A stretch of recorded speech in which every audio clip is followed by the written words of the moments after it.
5 minutes. The chair recognizes the gentlewoman from Indiana. Thank you, Mr. Chair. The Student Success Act is a good bill that creates necessary flexibility for states and local school boards to best serve their students. Mr. Polis and I have an amendment that would simply make clarifying changes to H.R. 5. Our amendment adds computer science in Title II, the teacher preparation title, and Title III, the parental engagement title. This clarifies that federal funds may be used to support the training and teaching of teachers of computer science STEM subjects in K-12 education. Simply put, it allows federal funds to be used for much-needed teacher professional development in computer science. It doesn't cost taxpayers one additional penny, and it wouldn't impose any new mandates on state or localities. Instead, it simply provides the additional flexibility to educators as they choose how to spend their federal education dollars. Even with the 7.6% national unemployment rate, thousands of jobs remain unfilled because our K-12 classrooms haven't provided ample opportunities to learn computer science. The situation will become even more serious over the next years.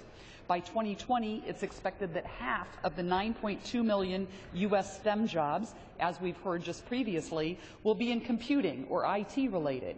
And if we don't increase access to computer science education now, these jobs will either remain unfilled or employers will find workers overseas, exporting those jobs or importing the labor to fill them.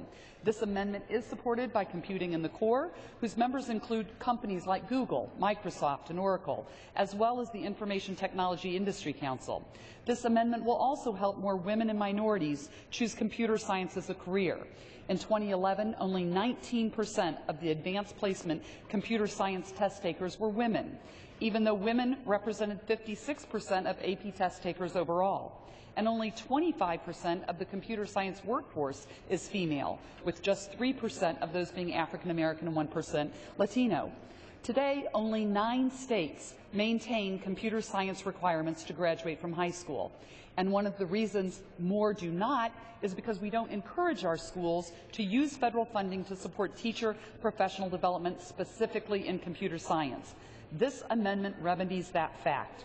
Training a new generation of innovators requires a keen focus on the skills that will drive our 21st century workforce.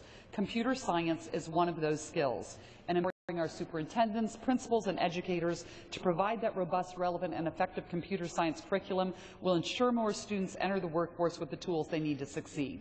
It will also help us close the gender and race gaps that have existed in this field for far too long. Let's do everything we can to prepare our kids for success in tomorrow's tech-driven and information-driven economy. I ask my colleagues to stand with us and pass this amendment, and I reserve the balance of my time. Gentlelady reserves. Mr. Royal purpose, does the gentleman from